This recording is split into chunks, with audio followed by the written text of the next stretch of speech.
C'est quoi la rencontre la plus marquante que t'as eue avec un inconnu? J'étais à la SPA pour adopter un chien. Je voulais pas juste regarder, j'étais prêt. Et là, j'ai craqué pour un croisé labrador trop mimes. Il s'appelait Marley. Il était posé, doux, pile ce que je cherchais. J'avais déjà rempli tous les papiers. Il manquait plus qu'un dernier check de chez moi pour valider l'adoption. Et là, il y a une famille qui débarque. 2 parents et leurs 2 gosses. La petite fonce direct vers la cage de Marley. Papa, maman, c'est lui. C'est notre chien. La mère vient me voir direct. Vous comptez l'adopter? Je réponds calmement que oui. Que je le cherchais depuis longtemps et que c'était lui, le bon. Le bénévole revient avec mes papiers et me dit qu'on allait juste planifier une visite de mon appart. Rien d'anormal. Et là, le père s'avance. Attendez.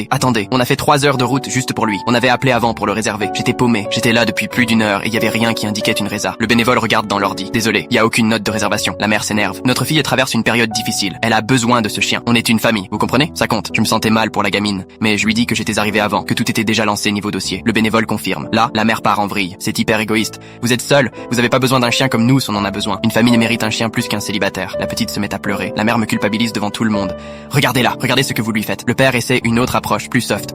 On lui avait promis qu'elle pourrait choisir son chien. Et maintenant, on doit repartir les mains vides à cause de vous. Je tenais bon. Je lui ai dit que j'avais fait les choses dans les règles, que c'était pas mon souci s'ils avaient pas prévu un plan B. La mère monte encore plus dans les tours. C'est de la discrimination envers les familles. Les refuges devraient redonner la priorité aux foyers avec enfants. Tout le monde dans la salle commençait à fixer la scène. Et là, une femme plus âgée avec son fils ado prend la parole. Excusez-moi, je suis maman solo. J'ai adopté ici l'année dernière. Ils savent ce qu'ils font. La mère leur crie dessus. Ça vous regarde pas? Mais la dame lâche pas. Si, ça me regarde. Vous foutez le stress aux animaux avec votre cinéma. Une autre bénévole arrive. Elle avait clairement capté qu'un truc clochait. Il y a un souci ici. Le père tente un speech. On veut juste expliquer qu'un chien serait mieux chez une famille comme la nôtre. La bénévole regarde mes papiers puis eux, vous savez, les personnes seules font souvent d'excellents maîtres. Elles ont plus de temps à leur consacrer. Une autre famille hoche la tête. Moi aussi, j'ai adopté en solo. L'amour, c'est pas une question de statut. La mère devient rouge comme une tomate. C'est injuste. Vous êtes tous contre nous. On veut juste le meilleur pour notre fille. La gamine, elle, disait plus rien. Elle fixait sa mère comme si elle voyait ça pour la première fois. La bénévole, toujours zen. Madame, ici c'est premier arrivé, premier servi. C'est notre règle pour être équitable. La mère explose. Je veux voir la responsable. C'est moi, répond la bénévole calmement. C'est n'importe quoi. On va signaler ce refuge à la mairie, hurle la mère. Le fils ado de l'autre dame souffle. Madame, vous devenez super chelou là. Et là, on dirait qu'elle a capté. Tout le monde la regardait. La bénévole ajoute doucement. Si vous continuez à déranger les autres, je vais devoir vous demander de partir. Il se dirige enfin vers la sortie. La mère râle dans sa barbe, dit que le système est pourri. Avant de passer la porte, elle me balance un dernier regard. J'espère que vous êtes content de vous. Bah ouais, je l'étais.